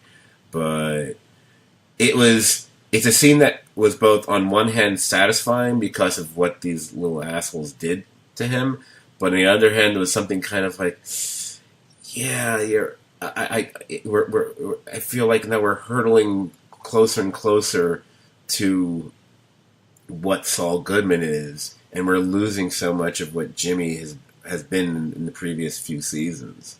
So again, it kind of there's still a certain sadness about it.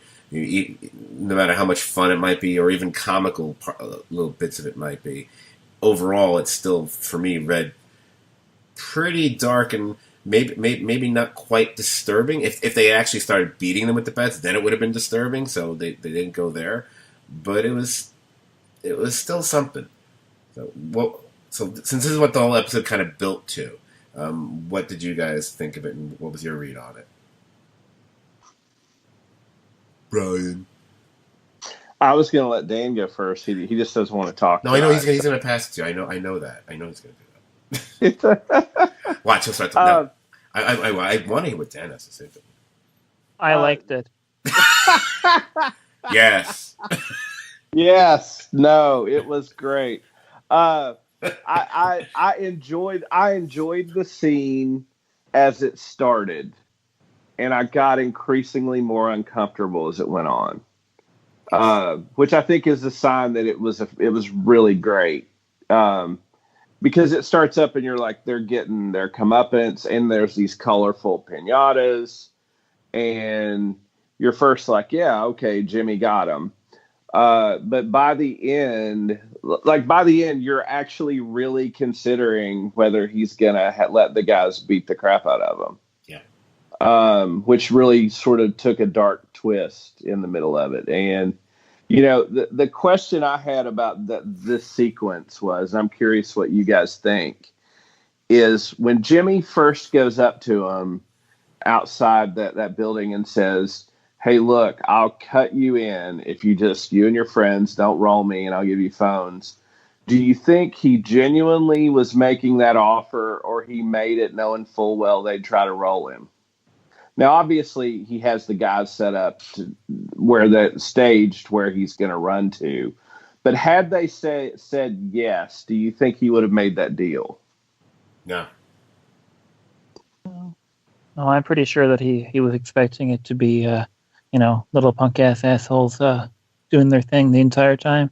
And I'm sure he has enough experience with that kind of, low life street thug where, he probably had a pretty good read on him in the first place. Because he definitely didn't seem to be, like, there wasn't an authentic Jimmy McGill sales pitch there to them.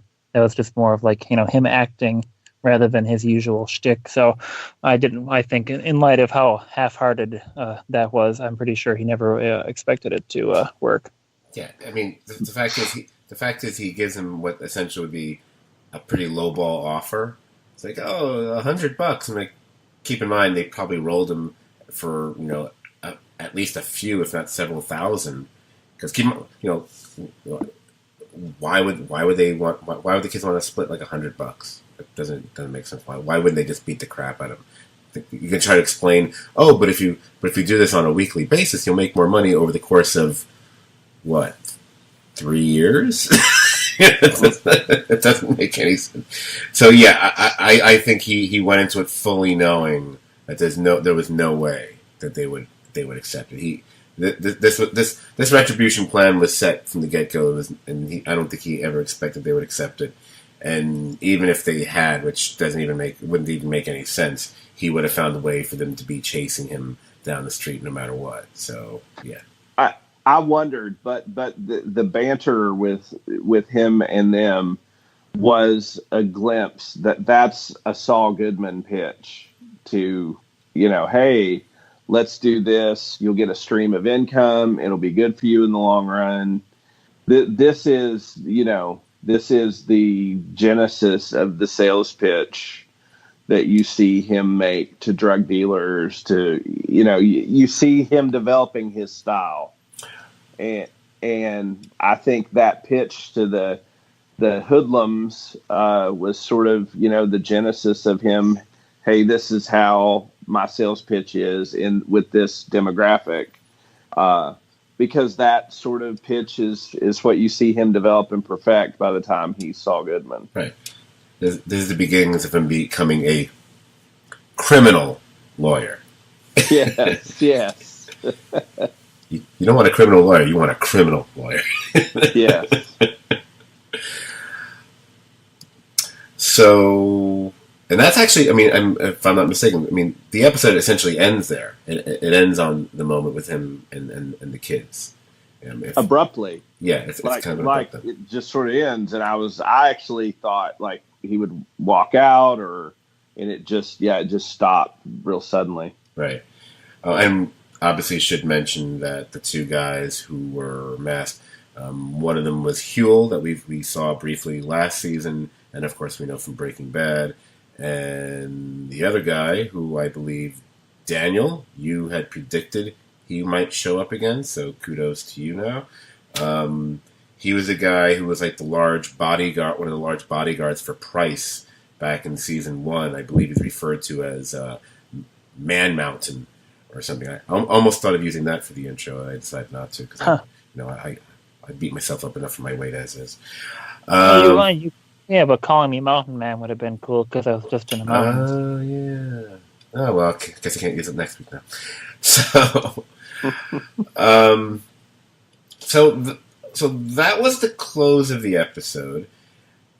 It's definitely an episode where stuff happened. although there is, I can't. I gotta say, it's interesting that we've passed the midway point for the season. I'm enjoying the season. Whether it's because of what the show is on its own, as well as the connections to Breaking Bad, yada yada yada. I'm enjoying it. I'm enjoying the performance, whatever.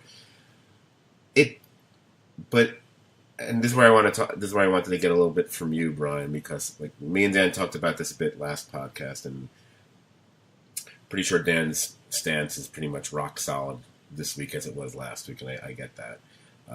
Yeah, I like this episode more than the last week, so I'm doing good. I don't. I mean, and I really like the episode. For me, yeah, it was the kind of thing where like it kind of felt like an old episode of Mad Men, just with the feeling where you think the episode's almost done, and then you like go to fast forward to the commercials, and you're only 35 minutes in. Yes, and like I get that. That's a rare and special feeling for me when it's a good thing, not like oh my god, is this shit ever going to be over? Yes, screw this. Yes, I know that. Okay, but anyway, go ahead. Yeah. Actually, you know what? I'll finish one thought here, and then I want to let Brian talk, and then I can swing back to the rest of my thoughts here. If I have issues at all with the season, and again, I'm really enjoying the season. This isn't like several places down from a previous season or anything like that for me. I wouldn't go that far by any stretch of the imagination. However, we're more than halfway into the season, and to a large extent, and maybe this is one of the problems of it being of the of the Breaking Bad connection is that it feels like it's still a lot of it is about putting things in place and setting things up rather than pursuing a story as much. I'm not saying there's obviously there's a story here, but that's kind of been a problem for, and maybe and again, and I apologize if I'm being in any way repetitious here, but a lot of it goes to the Jimmy character, and maybe it's because Jimmy's character still is that. For example, whether you think it's original or not or whatever, you generally, when you have a setup of a show and a main character, there is some form, whether it be a person or a cause or an organization or whatever you want to call it, of an antagonist. Something that's in opposition to him, something he's working at. And that really hasn't been there, really, for Jimmy this season. I mean, maybe it's because you don't have Chuck there, which obviously he was that, for a large part for all 3 seasons before this. And I just feel his trajectory's kind of just been kind of floating along. And I get that's what's happening to the character, but that's also a bit of a problem when you're dealing with dramatic storytelling. And I think, again, I would, if you said what would I give this season letter grade wise, I'd probably still be giving it an A. So I'm really enjoying it, but I'm also, maybe it's the writer in me. If I was going to criticize it, that would be my main criticism of the show right now, is that the weakness of Jimmy's trajectory does kind of drag the show down just a little bit for me. Not a lot, just a little. So Brian, how are you feeling about it so far? Now that we've passed the midway point with the show. No, I'm not letting Brian go first this time. So twist. I'm going. Sorry, Brian. Screw you. No, I just kind of feel. I mean, the show. I mean, it's definitely taking its time right now. But I mean, I kind of feel like it's it's in kind of like a reconstruction type phase. I mean, for with Chuck dying and Hector getting taken out, both sides of the storyline are kind of like in a transition phase right now. So. I mean, I'm fine with that. As to Jimmy not having an antagonist per se, I mean, going back to Mad Men, having Don or Jimmy be his own worst enemy is just fine. You don't necessarily need to have like a Doug Phillips or a Ted Shaw if the character is somebody that you care about and you're watching them continually make stupid decisions. As long as it's done consistently without any illogical stuff, it still can be compelling. So while I can see why people might use Your your audio got swallowed up a little bit there. oh, I put my finger over the mic. Ugh. Pretty great, See, your finger wanted to make you stop talking. No, come on. Your finger was about to disagree with you. Like, but you've kind of made a point against what you're saying while you're saying it. No, go on.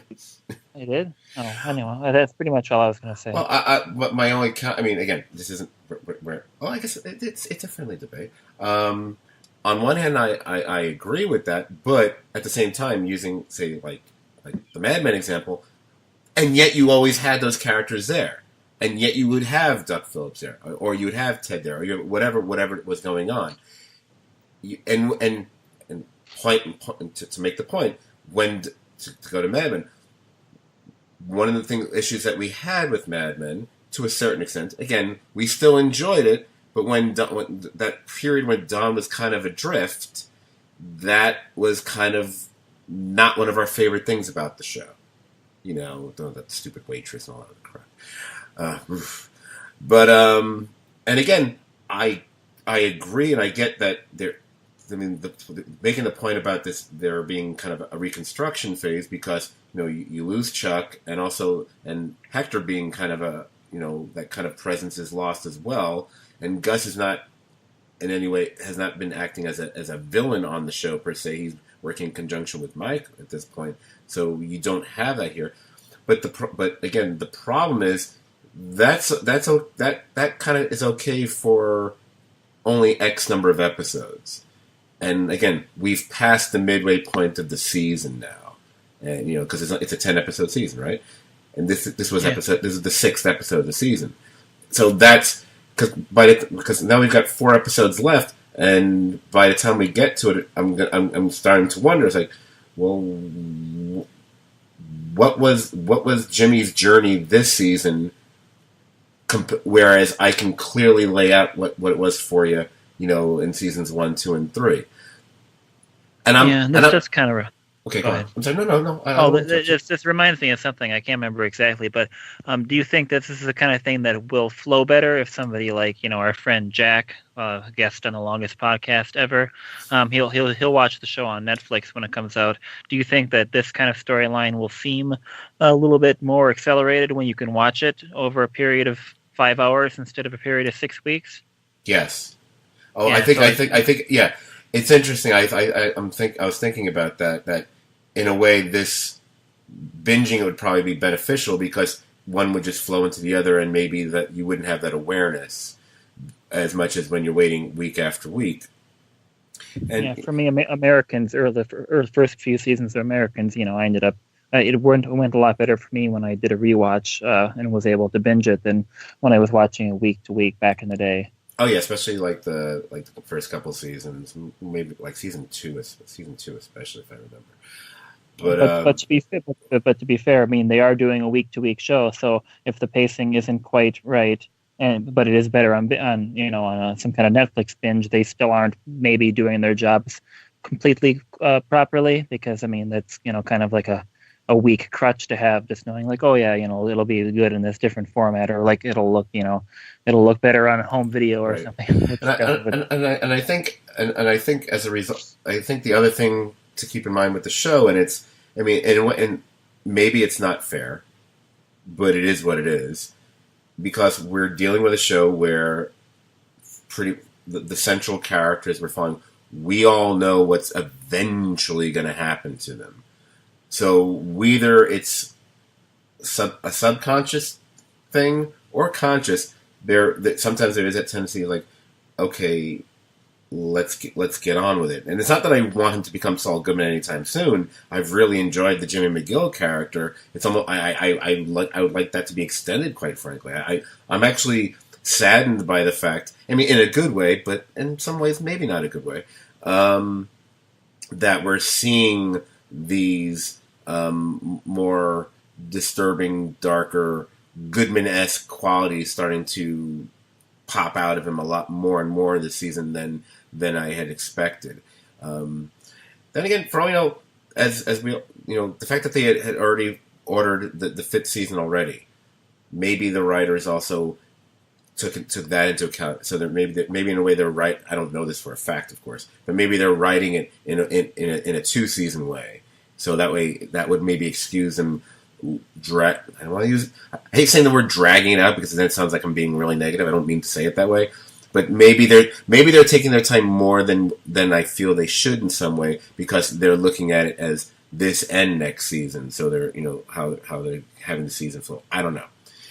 Oh yeah, didn't we think we'd see a time jump this season? And I don't think we really have we? No. I know we at least discussed it. So I think I think you thought that there was a good chance they would do one, but I'm guessing that at this point you kind of maybe wish that they possibly had, or maybe did at least a couple months. I'm still gonna say. I mean, I don't necessarily know if it'll happen this season or it'll just be between seasons. I feel they're gonna have to have a time jump. I don't think we're gonna. The Germans are gonna be digging a super lab for 10 months. I don't think we're gonna have the Germans digging a super lab on this show for the next couple seasons. This show's only taking place over a few months right now. Excuse me. I'm gonna say they almost have to have a time jump at some point. Yeah. Okay. No. Should we let Brian talk now since he was rudely interrupted several minutes ago? Who's Brian? Not rudely interrupted. No, I'm more in the Dan camp because I think, of course, I think that it's hard to have an antagonist if your main character is a lawyer who can't go to court. So the antagonism, if you remove his brother, if he doesn't have family, the logical thing is the man he wants to be versus the man who he truly is. And they've done that. And I think I'm not being critical of you for your comment, but I would say, oh no, I can, because I'm already prepared to counter you. So go ahead. No, in a show where we continually say they defy convention, they don't do what we expect, they don't do this.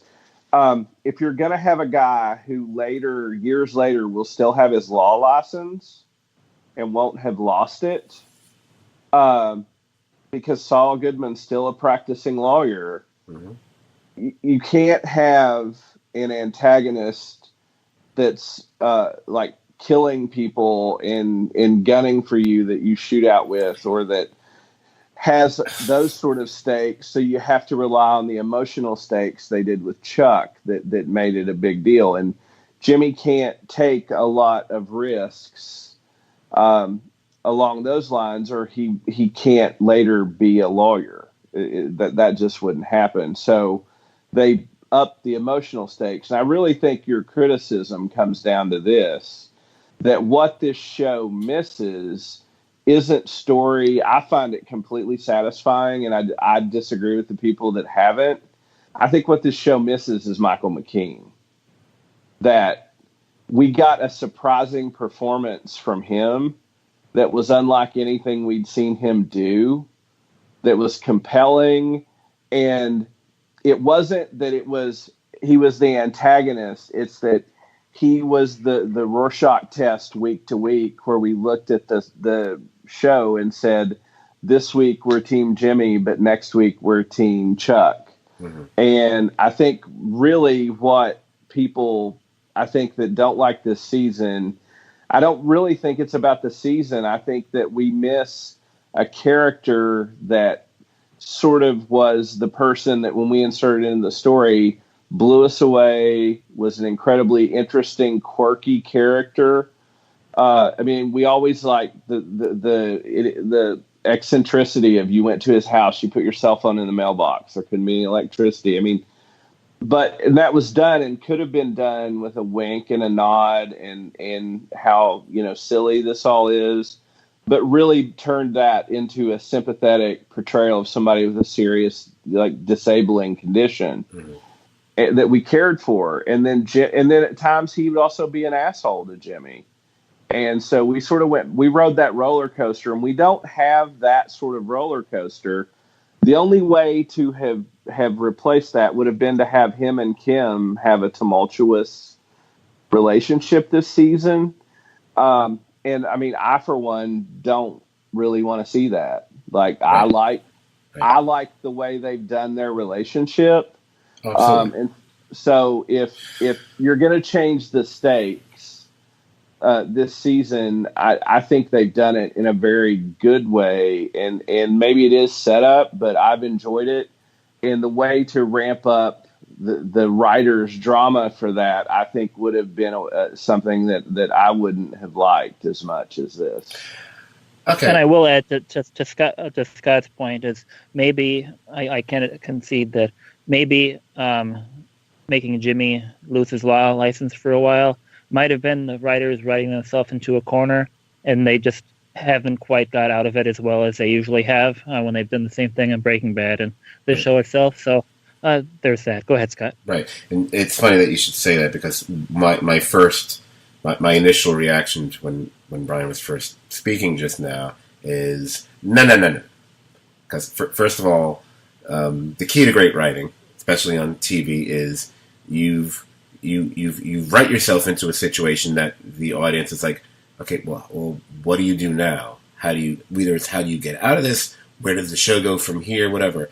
And we can think of any number of shows that we watch, and not just Breaking Bad, but that's a really good one, or Lost, or whatever. And well, that's the trick to being a really great writer, is that you've written a situation, and then you're like, all right, now how do I get out of this? What do I come up with? What's the story I come up with that will work, that will be satisfying, that will make sense for this? And what you just said is kind of sort of what I'm thinking to a certain extent. It's just, and maybe it's because it's 6 episodes already, and 6 episodes of Jimmy basically, he ended up getting a job at a phone store, but he's selling phones on set. That's kind of where his character has gone, as far as what he's doing.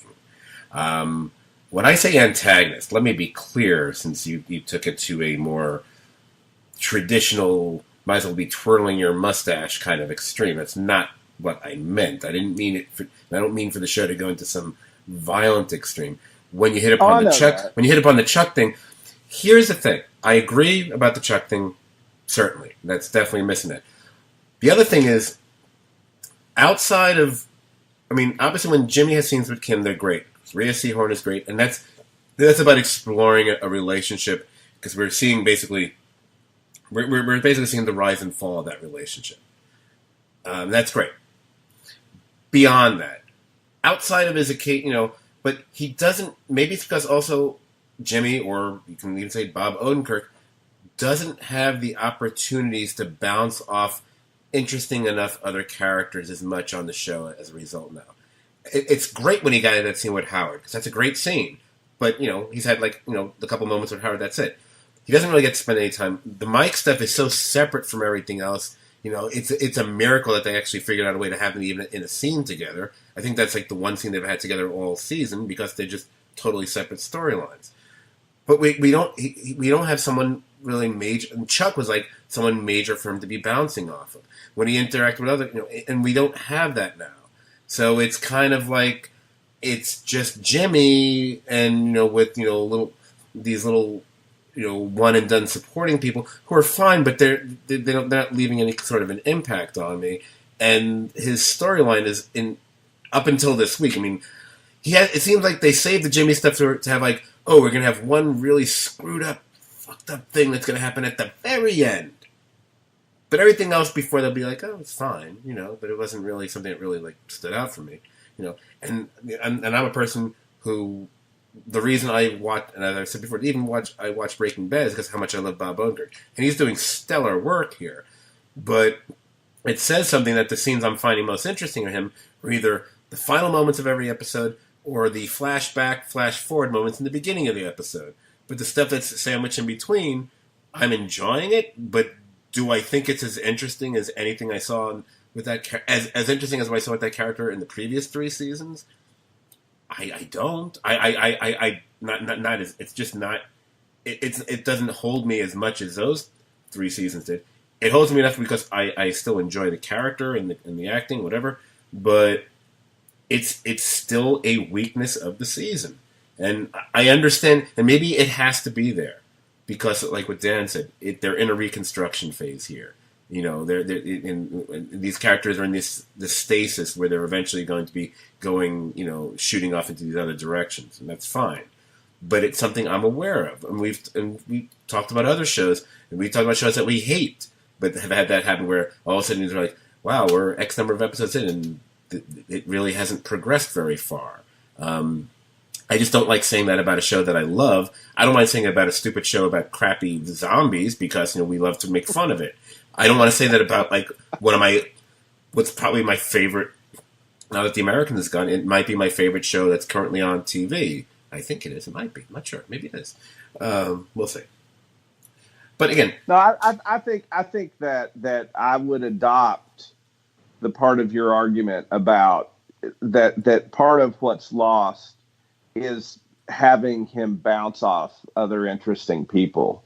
I certainly agree with that point, but I think that's lacking. And just to clarify that point, because the way it sounds, it's not that he's not. I mean, there have been other characters who have been interesting or fun and quirky, like the guys at the copier place and that character. You know, that's. But I'm talking about someone who like another character that holds their own in the scene with him, like McKean did, and that's why I love like the Howard scene this week, because even in his super depressed state, but Fabian holds his own in that scene. And that's what makes that scene work really well. But we haven't gotten that much of it. I think they've had like 3 scenes together in 6 episodes, if I'm not mistaken, or something like that. So, well, I totally agree with that, but I would counter with this, and I would say that in the scene with Howard, that being in the arena with an adversary, then you see Jimmy has his mojo, and Howard gets his mojo. Yes, they both suffer from the lack of having that person, that pushes them. And this season is about, to me, like what Jimmy has lost. He's lost that mojo. Yes, and he gets it in little fits and starts. And the only consistency in his life is Kim. I mean, this is a show that did a heist episode about a figurine, right. And that was motivating enough. Like, his mojo was so down that he did a heist to steal a figurine. And so I think that he will get it back, and the flashes we're seeing is him getting his mojo back. The thing will be his mojo will have twisted and turned and be darker than it was before. And that's where I see that it's leading. And also, just to hop on something that Dan had said, and to boil it down to something really just a bare bone essential nature of the show, the fact that the writers had the idea that he would lose his license, and I guess the idea that he would lose his license for a year, and we've already heard, like in the previous episode, there's like 9 months and change to go or something, so right around the time the Super Lab will be done. Anyway, this is a show about a lawyer, and I'm not getting to see him be a lawyer. Right. That's, if I want to boil it down to something, that to me is a problem on the show. We're seeing how he's dealing with that. Now he's surviving through that, and I get that. And I'm enjoying it, but that is something lacking because that's when you get the natural kind of adversarial kind of situations with him, whether it be a client or an opposing attorney or whatever it was. Because quite frankly, we didn't really get to see him practice in court all that much in the first 3 seasons, but we never forgot he was a lawyer because he was always in that in that vein, and he has these. The closer we get to it this season is when he does his little sales pitches, whether it be at with the interviews or with Howard or the kids or whatever. Again, I'm enjoying it, but it's just I would be remiss if I didn't acknowledge that it's that's the one thing about the season I feel is a little off, and I think it's just a little bit problematic. We're not talking like Fargo season 3 issues kind of thing here or anything like that. But it when me and Dan covered Mad Men, we certainly, at least to my recollection, I've listened back to them. we were certainly critical at times of it. I know for a fact that I was, and I'm pretty sure Dan was as well, and we love that show. Sure. So I mean, and we've been pretty much like 99.9% positive about Better Call Saul since day one, and I'm still super positive about it. But if I got to call something out if I think it's if it's bothering me or if I think there's an issue there, Sure. and we did as people. I mean, I know that there's viewers or writers out there who are having issues with the season. I've also read, like, the New York Times person thinks this is the best season of the show yet. So I've seen it. It's gone all over the map as far as people's opinions on the season. Yeah, but right now, the main character is basically adrift, and it is, it is a different animal if you're watching a main character adrift in, a calm ocean, or seeing somebody, dealing with their own, like, oh, should I drink this freaking salt water or not? Or or having that person run into some kind of a storm. It's a completely different kind of thing, and Right. you can see why. Not everybody wants to watch somebody sit there floating around on flat water forever. Right. Again, we got 4 more episodes to go, so I will try to withhold judgment from this point on the season until we get to the final episode. I'm hoping there's just more. I mean, I'm sure there will be more done with Jimmy. So we'll see where it goes. I mean, on one hand, it's cool that I really don't know what they're going to do with him, but part of me is like, all right, 6 episodes, I kind of want to have an idea of it. Because right now it's like, okay, so you're going to be selling phones. All right. But we'll see. I obviously it's going to be much more than that, of course. But now I really, really, really want an all Gene episode, Dan. Awesome.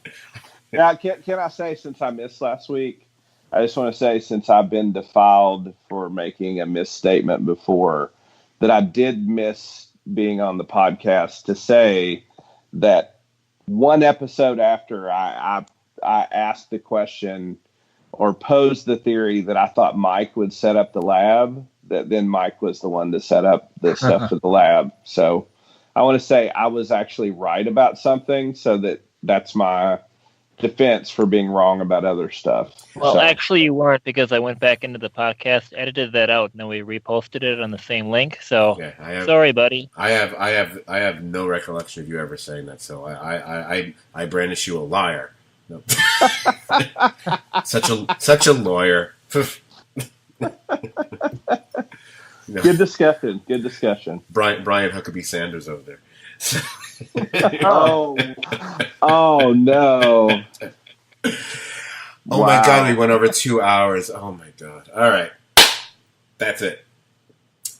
Okay. That has been fun. So I am going to start wrapping things up right now. Because I just saw the time. Like, yeah, gotta stop. If you enjoyed this podcast, and I can't imagine you didn't. Brian Huckabee Sanders. I'm done.